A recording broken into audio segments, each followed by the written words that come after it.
Nous observe-t-il, tapis dans l'ombre? Sont-ils déjà là? J'avais peur. Il nous veut, allons-y.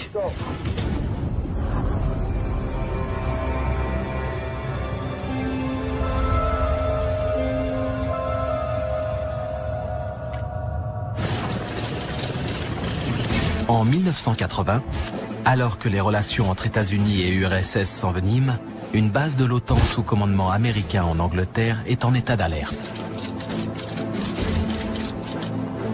Jim Penniston et John Burroughs, deux aviateurs de l'US Air Force, patrouillent dans la forêt de Rendlesham, dans le Suffolk. J'étais aviateur chargé de la sécurité. J'assurais la sécurité à la base de la Royal Air Force de Woodbridge pendant une période tendue de la guerre froide. Mes collègues ont appelé à la radio et à leur voix, j'ai senti qu'il se passait quelque chose. Il fallait vérifier qu'un portail était bien fermé. Le radar avait signalé un objectif non identifié, environ un quart d'heure plus tôt. De toute évidence, c'était un avion qui s'était écrasé. C'était l'explication la plus logique. Donc on est allé voir sur place à un endroit où il y avait de la lumière dans les bois. On avait l'impression que la forêt luisait en blanc. J'ai même dit que ça ressemblait à une décoration de Noël avec les lumières qui clignotaient.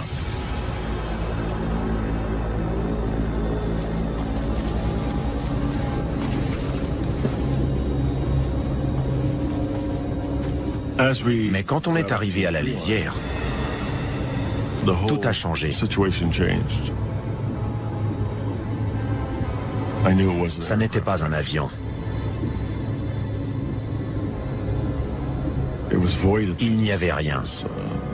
Pas d'odeur de carburant en train de brûler, pas de bruit, pas d'incendie. Et bizarrement, la radio ne fonctionnait plus.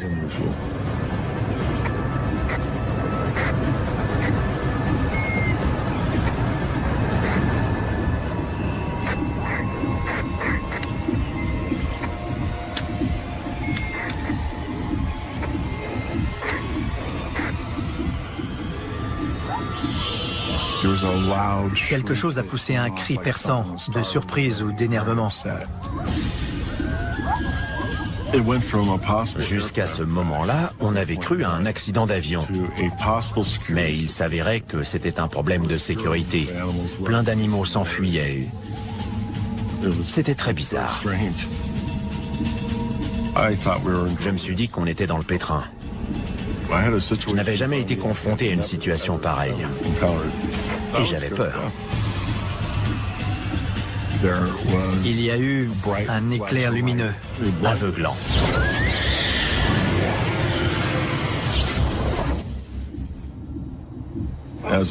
Quand je me suis relevé,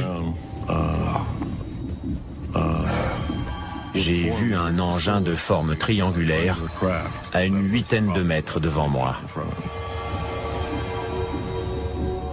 J'étais vraiment perplexe. En m'approchant, j'ai senti de l'électricité parcourir mes vêtements, ma peau, mes cheveux.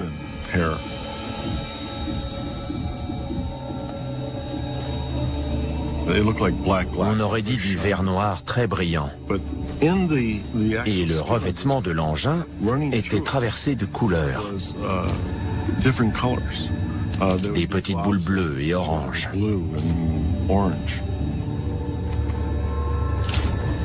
Je cherchais l'habitacle, les entrées d'air, les échappements. L'engin n'était pas aérodynamique, il n'avait pas de volet. En fait, il n'avait aucun des équipements qui permettent normalement à un avion de voler. En marchant à côté, je l'ai mesuré. Il faisait environ 2,70 m et à peu près 2 mètres de haut. Quand j'ai commencé à faire le tour, j'ai repéré une espèce d'écriture. Je me suis dit, Super, il va y avoir inscrit US Air Force ou NASA. Mais à ma grande déception, ça ressemblait plutôt à des caractères, des pictogrammes.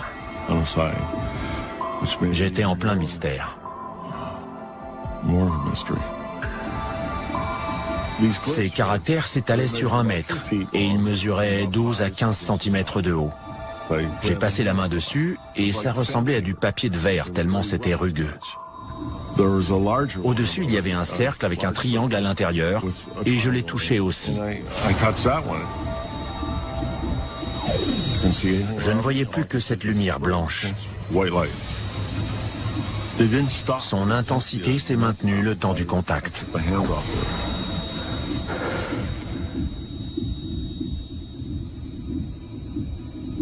Et en un clin d'œil, l'engin est parti. Mais il n'y a eu ni déplacement d'air, ni bruit, et un avion ne peut pas voler comme ça. D'où sortait une technologie pareille? J'étais abasourdi. Qu'est-ce qui venait de m'arriver? Là-haut, il est là-haut. Il a foncé au-dessus des arbres. On l'a suivi en pensant qu'il allait se poser plus loin. Mais dès qu'on avait l'impression de s'approcher, il s'éloignait. On ne savait pas ce que c'était.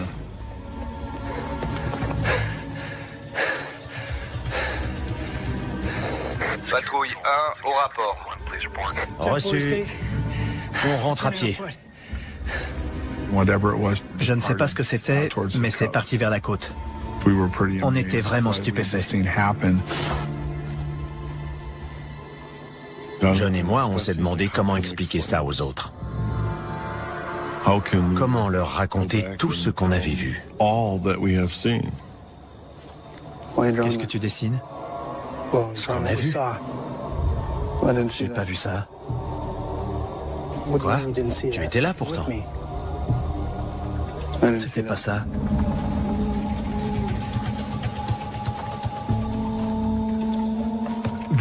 À partir du moment où on est tombé par terre, les souvenirs de Jim et les miens ne sont plus les mêmes.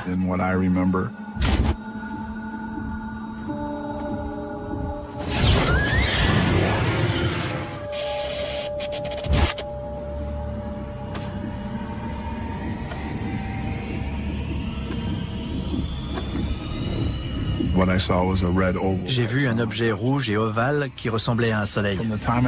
Il s'est écoulé très peu de temps entre le moment où je suis tombé et celui où l'objet est reparti. Mais je n'ai pas vu Jim en faire le tour. Je ne peux pas donner d'explication rationnelle à ce que j'ai vu. En retournant à la tour d'Eastgate, on n'a rien dit. Rien.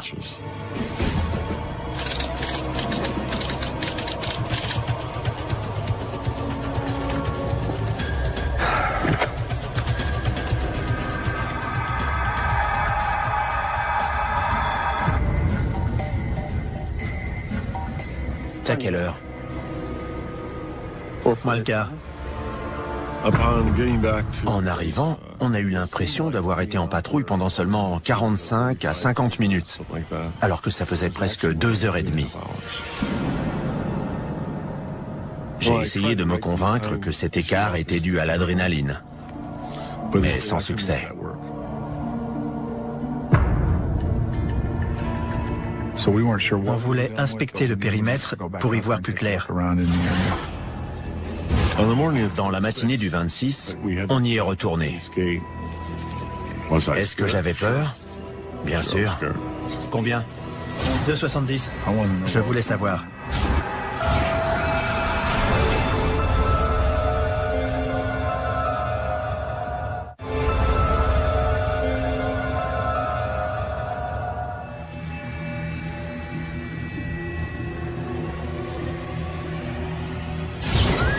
Témoins d'un phénomène étrange en forêt de Rendlesham, Jim Penniston et John Burroughs souffrent d'un décalage temporel.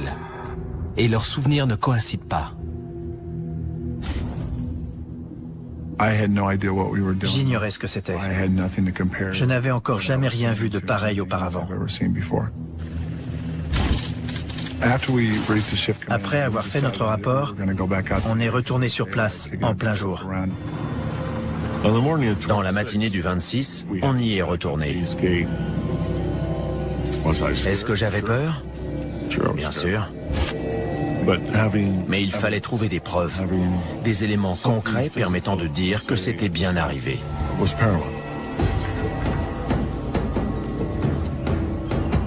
Combien? 2,70. Il y avait 3 traces qui formaient un triangle équilatéral. C'était la zone d'atterrissage.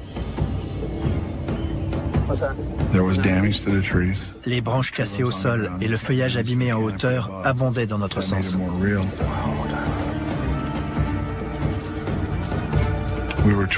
On se demandait quel matériel, militaire ou autre, avait pu faire tout ça. On s'entraînait sans arrêt à reconnaître les avions, ceux des Soviétiques, du pacte de Varsovie ou des Chinois, pour pouvoir les identifier instantanément grâce à leur silhouette. Mais ce qu'on avait vu ne correspondait à aucun des aéronefs qu'on m'avait montrés. Là-haut! Il est là-haut! Je ne sais pas ce qu'on a vu, mais aucun avion militaire n'aurait pu faire la même chose. Nick Pope a été ufologue auprès du ministère britannique de la Défense. Décembre 1980 a été marqué par des tensions internationales inouïes. Parce que l'URSS et les forces du pacte de Varsovie se montraient menaçantes. J'ai émis l'hypothèse qu'il s'agissait peut-être d'un aéronef soviétique, un avion espion ou un drone, et que les symboles étranges que Jim Penniston avait vus étaient peut-être en cyrillique. Je savais que ça n'était pas un avion soviétique. Les caractères étaient déroutants. Ils m'étaient totalement inconnus. Ce qui y ressemblait le plus, c'était peut-être les caractères égyptiens. Peut-être. Il y a longtemps que l'armée américaine utilise des aéronefs ultra secrets à la forme parfois surprenante, comme l'explique Scott Miller, professeur d'ingénierie aérospatiale. Beaucoup d'appareils furtifs font la forme d'une aile delta. C'est très fréquent. Et leurs feux sont généralement placés aux extrémités de l'avion, ce qui peut lui donner une allure très étrange.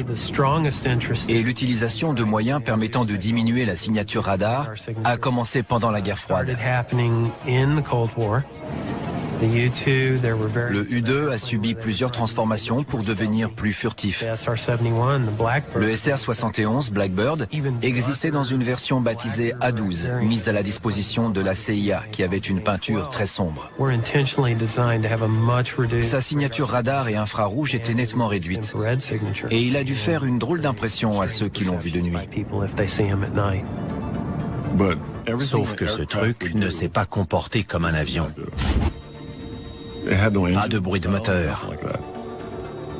Pas de bruit du tout. Un avion ne peut pas voler comme ça.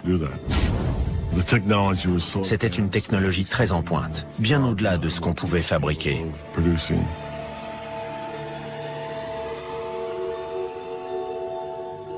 Je me suis couché, mais je n'arrivais pas à dormir.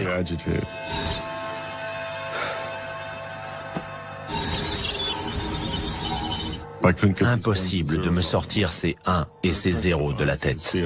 Dès que je fermais les yeux, je les voyais.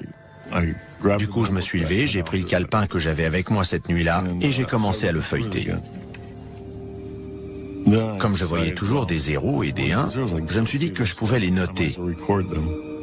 Et plus j'écrivais, mieux je me sentais. Mais je n'osais en parler à personne. Franchement, est-ce que je pouvais parler de ces chiffres à mes supérieurs?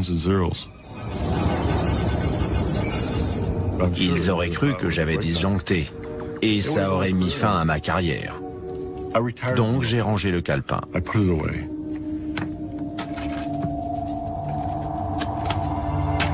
Si Jim Penniston essaie d'oublier ces événements, John Burroughs, lui, tente d'en savoir plus. Plus tard, il retourne dans la forêt de Rendlesham avec d'autres aviateurs commandés par le colonel Charles Holt. Ça bougeait près de Woodbridge.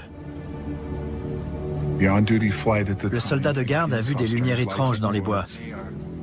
Et le colonel Holt a été désigné pour conduire un groupe de gars chargés de tirer l'affaire au clair. Le colonel était le second du commandant de la base où se trouvait le 81e escadron de chasse tactique, le numéro 2 de la base. Je voulais savoir si c'était revenu, de quoi il s'agissait. Et je cherchais une explication rationnelle.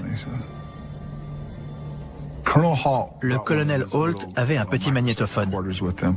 Et il a enregistré les descriptions de ce qu'il voyait.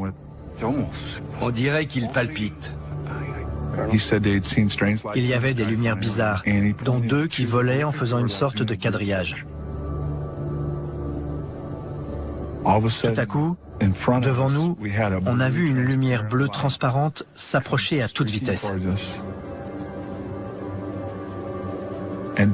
Après, un objet blanc est apparu au-dessus. Il est descendu et il a attendu non loin.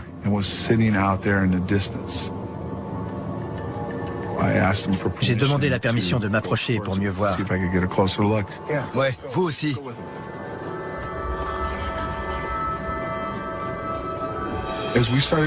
Au fur et à mesure qu'on avançait, la chose semblait s'approcher.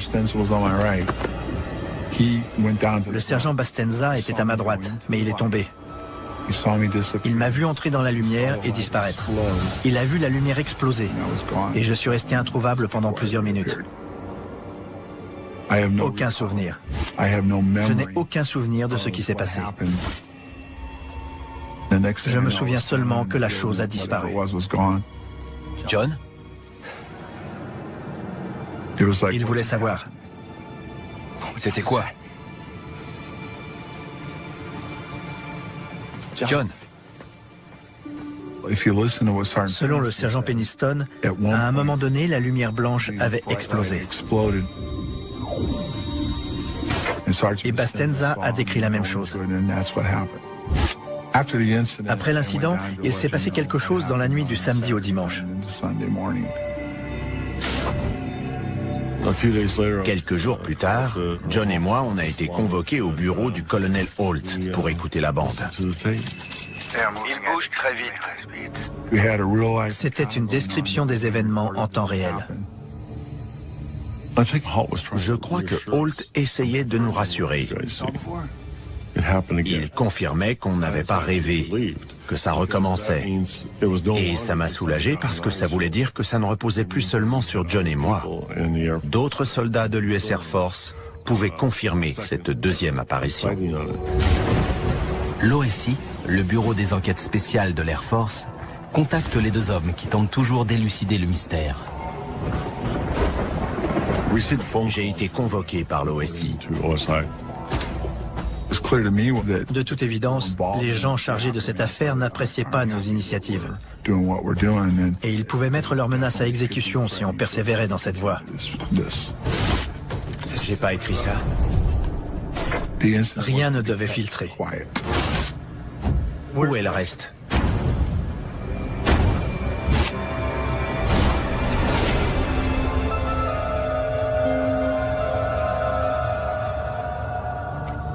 Fin 1980, Jim Peniston et John Burroughs observent un engin étrange dans la forêt de Rendlesham, en Angleterre.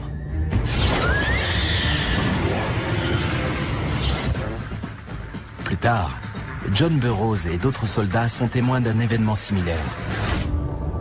Tandis que Jim Peniston, qui craint pour son avenir professionnel, essaie d'oublier.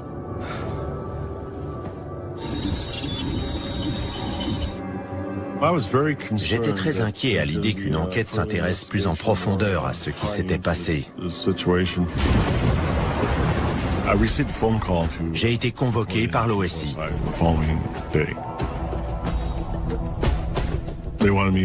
On a pris ma déposition et on m'a expliqué très clairement qu'il fallait que j'indique tout ce qui était arrivé dans les moindres détails. J'étais intimidé. Ces gens-là ne rigolaient pas. Soit je collaborais avec eux et je leur racontais tout, soit je pouvais faire une croix sur ma carrière. Je leur ai demandé si ça allait me coûter mon boulot. Et ils m'ont répondu que non, qu'ils voulaient simplement que j'explique ce qui s'était passé et que tout serait fini. Ça m'allait très bien. J'ai rédigé un rapport manuscrit de 4 pages où je parlais de l'éclair lumineux, du contact physique avec l'engin.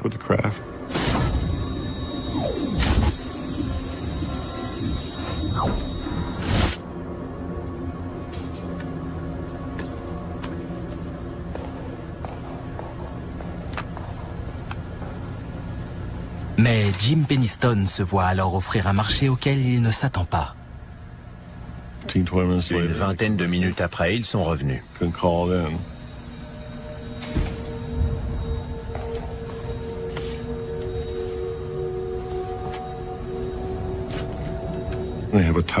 Il y avait un quart de page dactylographié, à peine plus, que j'ai lu 2 ou 3 fois. Le texte avait été expurgé. Il était très neutre. Et on m'a dit, voici la version officielle que vous donnerez si on vous pose des questions. J'ai pas écrit ça.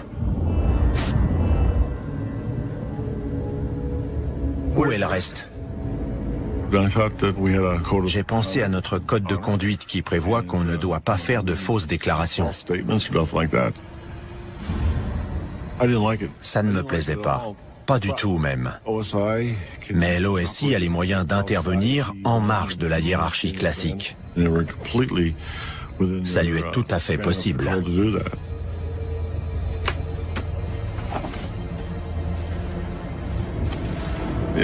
Je n'aimais pas ça, mais un ordre est un ordre. C'était troublant. Je n'étais pas un criminel de guerre. Pourtant, on me traitait comme tel, ou comme un espion qui s'était fait pincer. Le gouvernement a dû comprendre que c'était important, et il ne voulait pas que ça se sache. Il y avait plusieurs bonnes raisons de taire cette affaire. Aucun gouvernement n'est prêt à reconnaître que son système sophistiqué de défense aérienne est en fait inefficace, ni qu'il fait face à une technologie contre laquelle il est tout bonnement impossible de se protéger. L'incident reste donc un secret bien gardé. Il ne vaut mieux pas réveiller le chat qui dort. Dont acte. J'ai quitté la base après 2 ans de service, en juillet 81. Et j'ai fait de mon mieux pour oublier l'incident. Mais c'est plus facile à dire qu'à faire. J'étais malade. Le contact a eu des conséquences physiques. Je me suis mis à avoir des vertiges, des problèmes d'équilibre dus à l'oreille interne.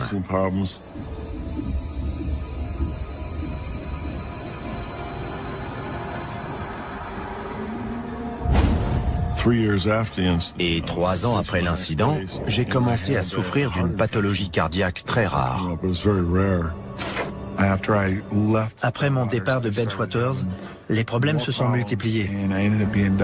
Et les médecins ont fini par me diagnostiquer un souffle au cœur sans pouvoir m'expliquer d'où il venait. On en a appris plus grâce aux documents britanniques.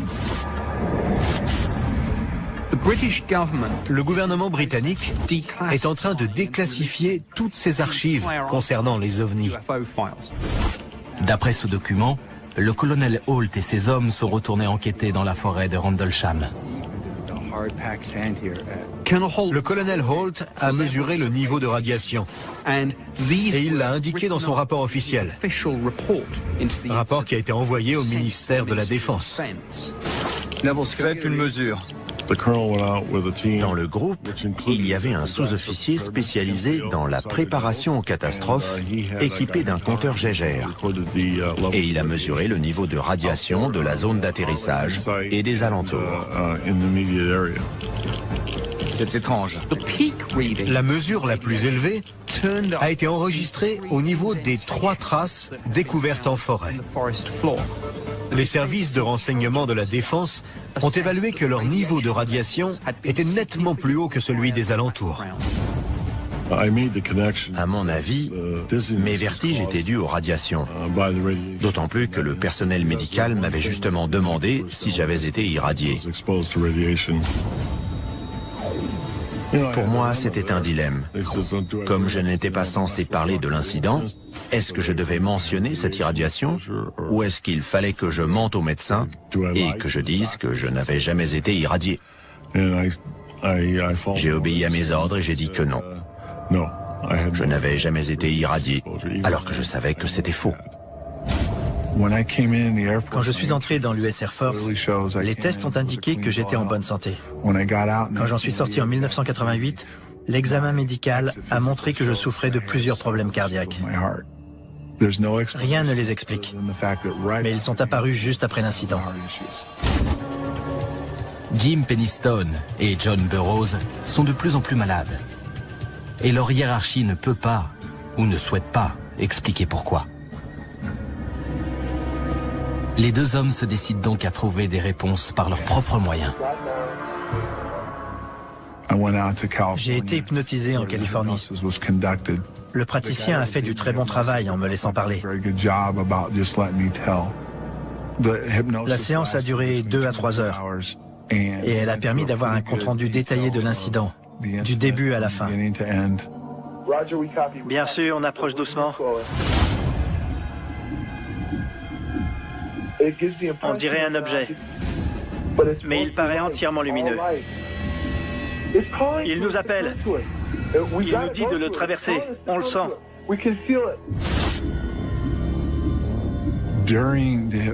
L'hypnose a montré que j'avais été en contact avec quelque chose. Il faut s'approcher. Il faut savoir ce qu'il veut. C'est évident que j'ai été attiré par l'objet. Il nous veut. Il nous veut. Allons-y. J'ai dû être aspiré.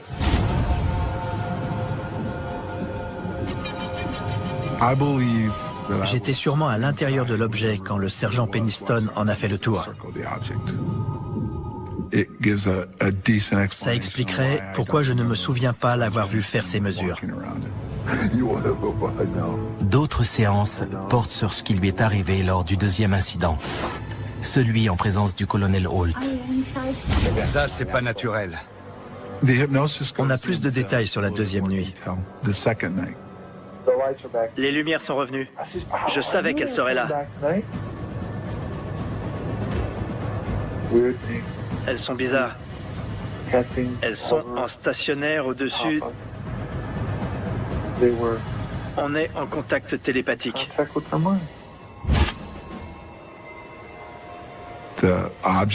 L'objet voulait que je sois là. Je peux jeter un œil? Oui, vous aussi.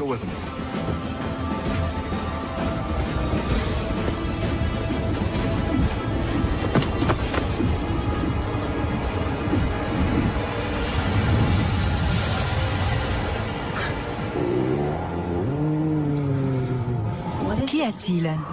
Je suis dans un truc. Dans quoi? Je sais pas. Mon esprit est dedans.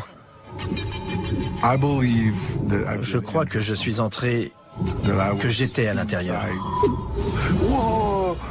Qu'y a-t-il? Ils sont 20. 20 quoi? 20 grains de lumière bleue. Je parle avec quelque chose qui vient d'ailleurs. Ils approchent. C'est de plus en plus grand.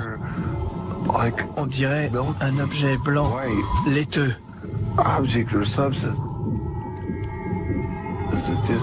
Il monte, il descend, plus large, plus petit. On dirait qu'il y a un œil.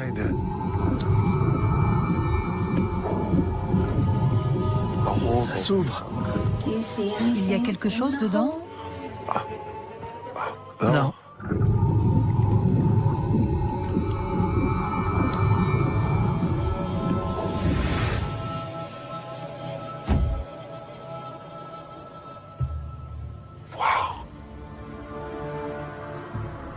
Qu'est-ce que ça veut dire?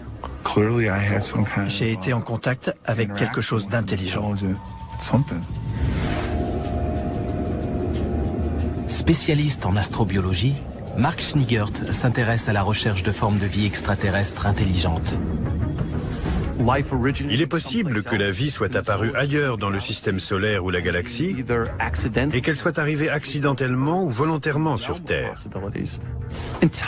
Des extraterrestres intelligents pourraient être très différents de nous. Ils pourraient n'avoir ni mains ni yeux, se déplacer et s'exprimer différemment de nous. Ils utiliseraient leur intelligence de façon différente pour s'adapter, pour survivre. Mais nous avons le plus grand mal à les imaginer et à les chercher, parce que nous n'en avons pas encore rencontré. Je n'avais jamais vu d'OVNI, donc je ne savais pas si ça existait ou non. Comme John Burroughs, Jim Penniston reste obsédé par les événements de décembre 1980. Avant cette nuit, les ovnis et les extraterrestres, pour moi, ça n'existait pas. On était seuls et peinards dans l'univers.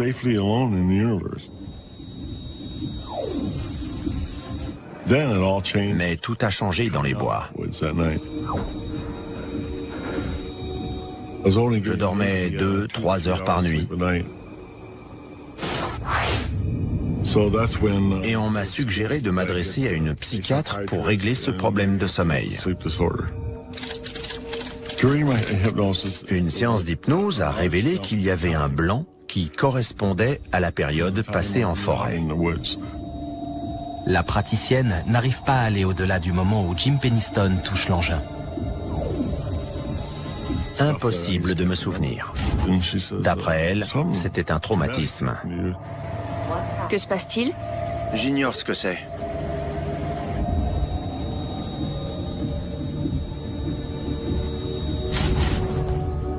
Je passais à l'interrogatoire de l'OSI sans savoir ce qui était arrivé entre-temps. La lumière? L'engin? Non.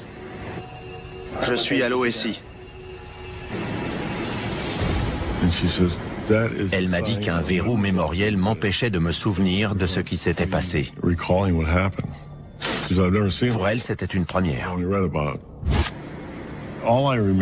Je me rappelle seulement de ma première déposition à l'OSI. Je ne dois pas en parler. De quoi? Sous hypnose, j'ai dit que j'avais subi plusieurs interrogatoires à l'OSI. On vous a fait quelque chose? Oui. Une piqûre. On m'a fait une injection de thiopental. Où vous a-t-on piqué? Ici, dans le bras. Sergent, je vous ai dit. On peut continuer jour et nuit. Jim Penniston. Pourquoi traiter comme ça un membre des forces de sécurité?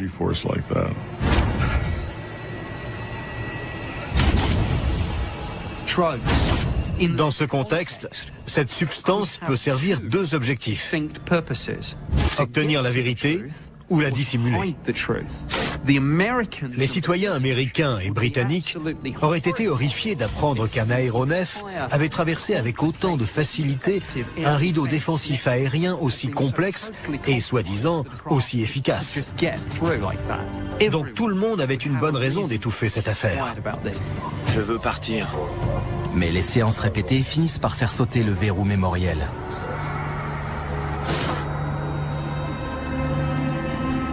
Je vois l'engin.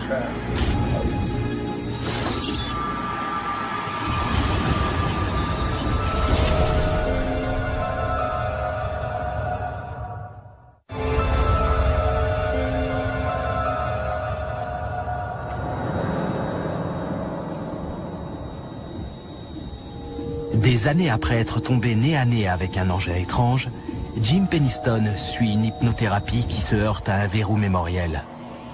Mais les séances feront finalement apparaître qu'il a subi un deuxième interrogatoire, plus musclé, aux mains de l'OSI.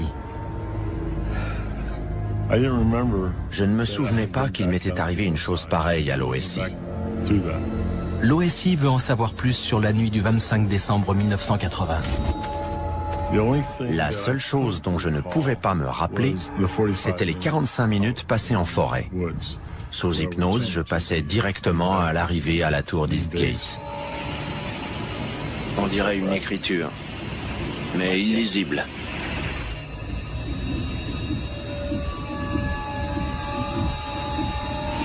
Il faut que je la touche.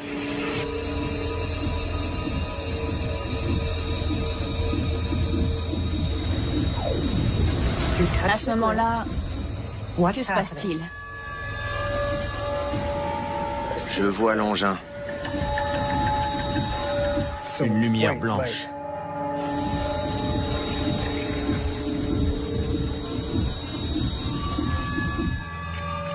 Ça m'est revenu. D'abord des petits bouts, puis des plus gros, et finalement l'histoire complète.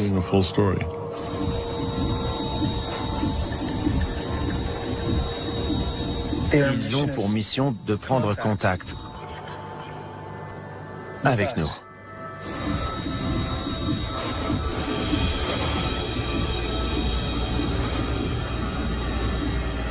Ils voyagent dans le temps. Ils sont nous. De quelle époque? Du futur. Quand je me suis entendu en visionnant le film, j'ai cru que c'était un autre qui parlait. Je n'en revenais pas parce que ce genre de choses me semblait inconcevable. Pour moi, Le Voyage dans le temps, c'était un film sorti en 1960 intitulé « La machine à explorer le temps », d'après H.G. Wells. Voyager dans le temps relève-t-il seulement de la science-fiction? Ronald Mallett a consacré sa carrière à l'étude d'une théorie qui fait polémique. Normalement, le temps s'écoule de manière linéaire. Passé, présent, puis avenir.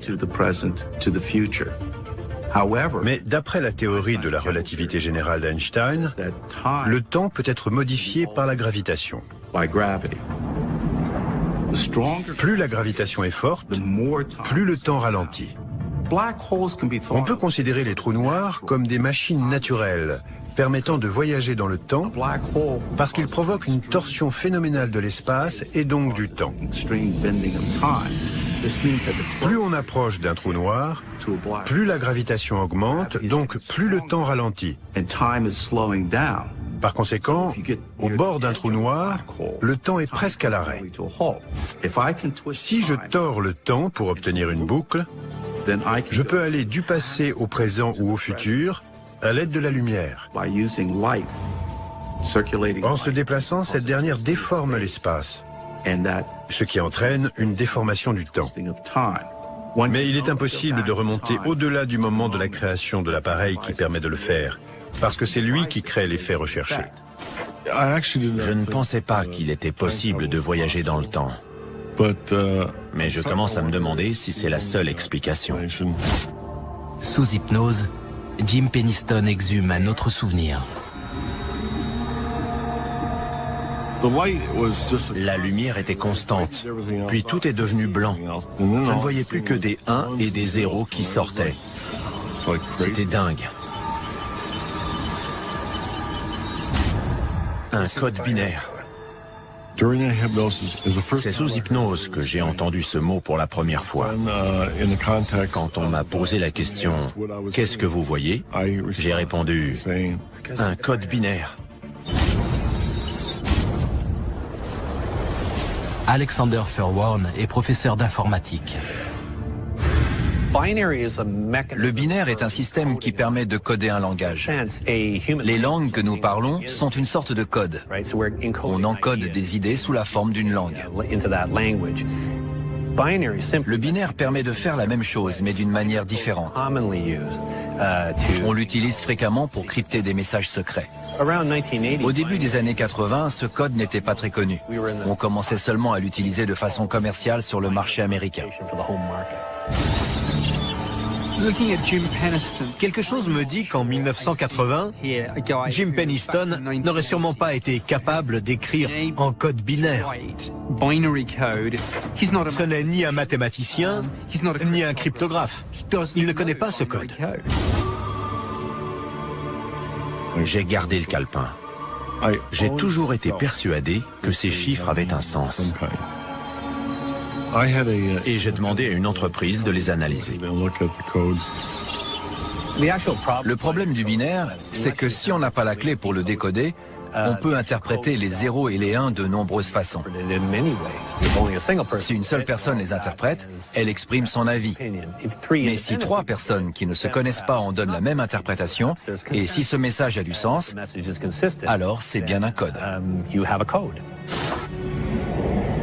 J'ai envoyé le calepin à un expert en Australie et à un autre sur la côte est des États-Unis. Ils l'ont déchiffré chacun de leur côté. Et ils sont arrivés au même résultat. Surprise, c'était un message. Ils sont en voyage de découverte de l'humanité, d'après le code. Et d'autres analyses des 0 et des 1 donnent un résultat encore plus surprenant. Il y a 7 emplacements géographiques. On peut tout à fait exprimer la longitude et la latitude avec un code binaire. D'ailleurs, le GPS nous dit où on est grâce à un code binaire. Les 7 emplacements sont répartis tout autour du monde. Il y a un endroit dans le sud-ouest des États-Unis, Sedona, un autre en Amérique centrale, près de Belize, un autre en Amérique du Sud, près des géoglyphes de Nazca, un en Grèce, un en Égypte, un dans les montagnes de Chine, et High Brazil, à l'ouest de la Grande-Bretagne. Ces lieux présentent une forte activité électromagnétique naturelle. Ces champs électromagnétiques pourraient être des points de passage vers d'autres dimensions. Dans ces endroits, il y a des représentations qui montrent des rencontres avec des choses venues de l'espace. Jim Penniston et John Burroughs sont convaincus d'être entrés en contact avec des voyageurs temporels venus du futur, en forêt de Rendlesham. Mais l'armée de l'air américaine continue de démentir. Je pense que l'armée a conscience que l'incident de cette nuit-là était bien un phénomène de ce genre. La version officielle de l'US Air Force, c'est qu'il ne s'est rien passé dans les bases de Bentwaters et Woodbridge à ces dates-là. Je n'exclus pas la possibilité d'un phénomène extraterrestre. Mais je n'ai connaissance d'aucune preuve irréfutable en ce sens. Pour ma part, l'incident reste inexpliqué. Quand j'ai rencontré Jim et John, j'ai vu dans leurs yeux que cette histoire les hantait. Quand on a discuté de cet incident, au ton de leur voix, j'ai senti qu'ils étaient toujours tourmentés. Plus on approche de la réponse, mieux c'est. Je veux, pour tourner la page, comprendre sur quoi on est tombé en décembre 1980. Quand on connaîtra enfin la réponse, notre participation à cet incident prendra fin. C'est tout.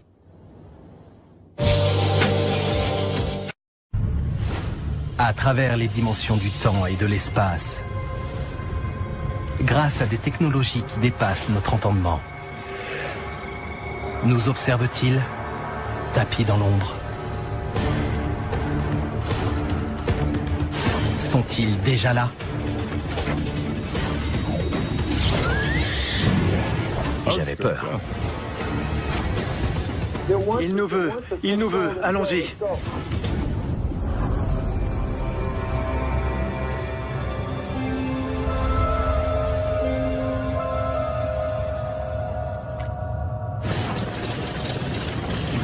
En 1980, alors que les relations entre États-Unis et URSS s'enveniment, une base de l'OTAN sous commandement américain en Angleterre est en état d'alerte.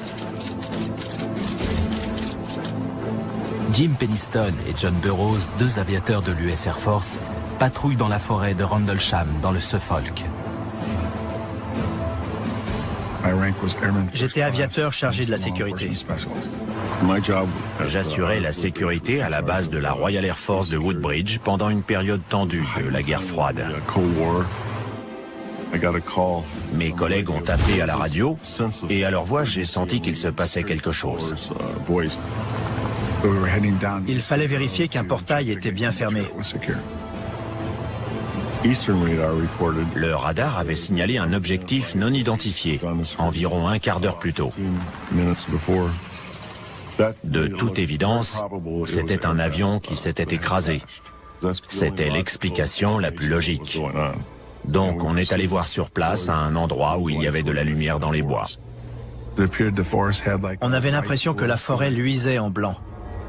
J'ai même dit que ça ressemblait à une décoration de Noël avec les lumières qui clignotaient.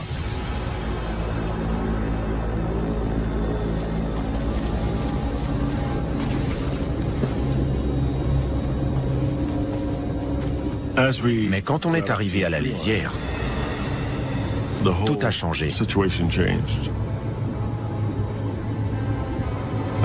Ça n'était pas un avion. Il n'y avait rien. Pas d'odeur de carburant en train de brûler, pas de bruit, pas d'incendie. Et bizarrement, la radio ne fonctionnait plus.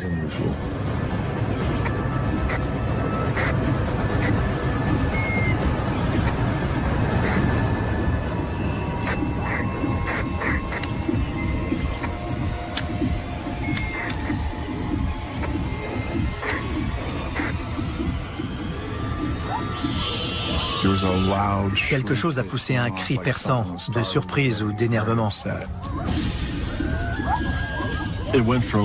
Jusqu'à ce moment-là, on avait cru à un accident d'avion. Mais il s'avérait que c'était un problème de sécurité. Plein d'animaux s'enfuyaient. C'était très bizarre. Je me suis dit qu'on était dans le pétrin. Je n'avais jamais été confronté à une situation pareille. Et j'avais peur. Il y a eu un éclair lumineux, aveuglant.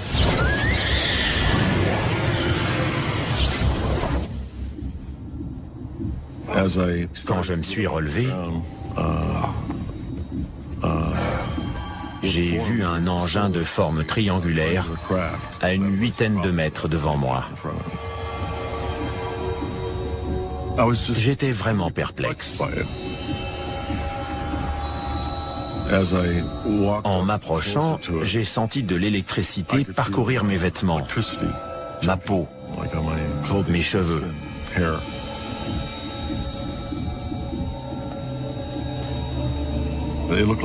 On aurait dit du verre noir très brillant. Et le revêtement de l'engin était traversé de couleurs. Des petites boules bleues et oranges.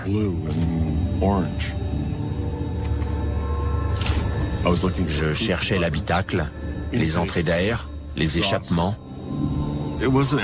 L'engin n'était pas aérodynamique, il n'avait pas de volet. En fait, il n'avait aucun des équipements qui permettent normalement à un avion de voler. En marchant à côté, je l'ai mesuré. Il faisait environ 2,70 m et à peu près 2 mètres de haut. Quand j'ai commencé à faire le tour, j'ai repéré une espèce d'écriture. Je me suis dit, super, il va y avoir inscrit US Air Force ou NASA. Mais à ma grande déception, ça ressemblait plutôt à des caractères, des pictogrammes. J'étais en plein mystère. Ces caractères s'étalaient sur 1 mètre et ils mesuraient 12 à 15 cm de haut. J'ai passé la main dessus et ça ressemblait à du papier de verre tellement c'était rugueux. Au-dessus, il y avait un cercle avec un triangle à l'intérieur et je l'ai touché aussi. Je ne voyais plus que cette lumière blanche. Son intensité s'est maintenue le temps du contact.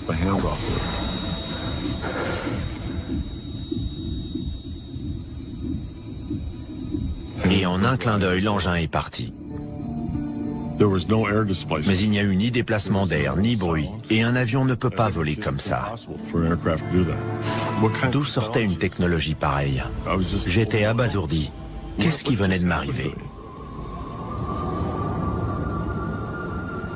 Là-haut, il est là-haut. Il a foncé au-dessus des arbres. On l'a suivi en pensant qu'il allait se poser plus loin. Mais dès qu'on avait l'impression de s'approcher, il s'éloignait.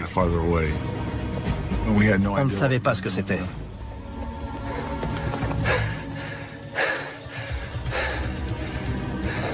Patrouille 1 au rapport. Reçu. On rentre à pied. Je ne sais pas ce que c'était, mais c'est parti vers la côte. On était vraiment stupéfaits.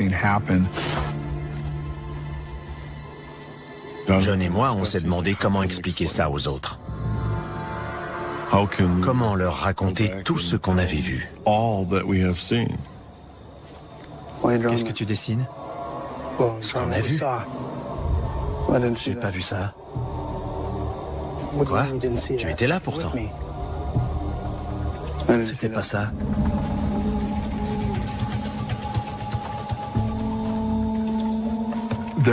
À partir du moment où on est tombé par terre, les souvenirs de Jim et les miens ne sont plus les mêmes.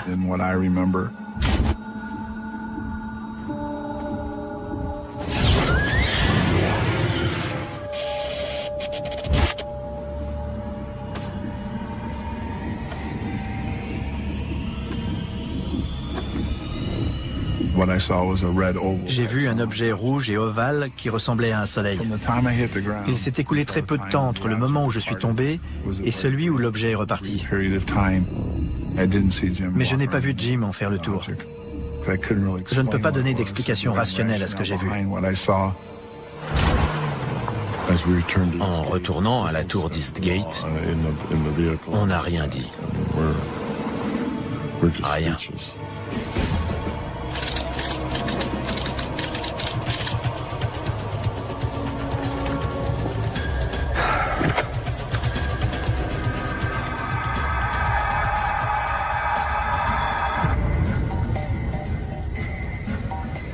À quelle heure?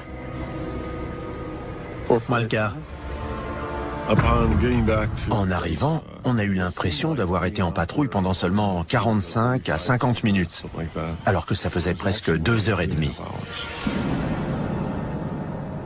J'ai essayé de me convaincre que cet écart était dû à l'adrénaline, mais sans succès. On voulait inspecter le périmètre pour y voir plus clair. Dans la matinée du 26, on y est retourné. Est-ce que j'avais peur? Bien sûr. Combien? 2,70. Je voulais savoir.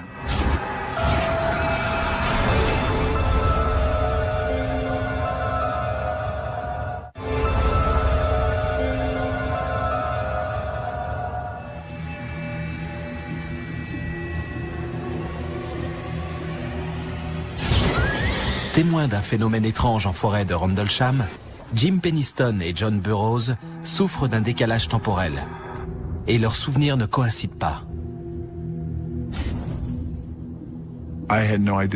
J'ignorais ce que c'était. Je n'avais encore jamais rien vu de pareil auparavant. Après avoir fait notre rapport, on est retourné sur place en plein jour. Dans la matinée du 26, on y est retourné. Est-ce que j'avais peur? Bien sûr. Mais il fallait trouver des preuves, des éléments concrets permettant de dire que c'était bien arrivé.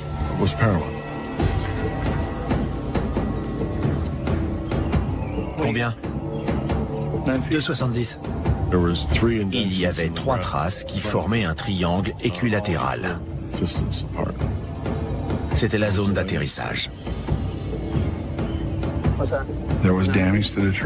Les branches cassées au sol et le feuillage abîmé en hauteur abondaient dans notre sens.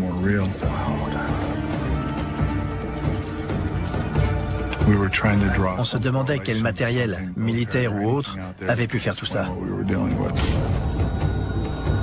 On s'entraînait sans arrêt à reconnaître les avions, ceux des soviétiques, du pacte de Varsovie ou des Chinois, pour pouvoir les identifier instantanément grâce à leur silhouette. Mais ce qu'on avait vu ne correspondait à aucun des aéronefs qu'on m'avait montrés. Là-haut! Il est là-haut! Je ne sais pas ce qu'on a vu, mais aucun avion militaire n'aurait pu faire la même chose. Nick Pope a été ufologue auprès du ministère britannique de la Défense. Décembre 1980 a été marqué par des tensions internationales inouïes. Parce que l'URSS et les forces du pacte de Varsovie se montraient menaçantes. J'ai émis l'hypothèse qu'il s'agissait peut-être d'un aéronef soviétique, un avion espion ou un drone, et que les symboles étranges que Jim Penniston avait vus étaient peut-être en cyrillique. Je savais que ça n'était pas un avion soviétique. Les caractères étaient déroutants. Ils m'étaient totalement inconnus. Ce qui y ressemblait le plus, c'était peut-être les caractères égyptiens. Peut-être. Il y a longtemps que l'armée américaine utilise des aéronefs ultra secrets à la forme parfois surprenante, comme l'explique Scott Miller, professeur d'ingénierie aérospatiale. Beaucoup d'appareils furtifs ont la forme d'une aile delta. C'est très fréquent. Et leurs feux sont généralement placés aux extrémités de l'avion, ce qui peut lui donner une allure très étrange. Et l'utilisation de moyens permettant de diminuer la signature radar a commencé pendant la guerre froide. Nous observe-t-il, tapis dans l'ombre? Sont-ils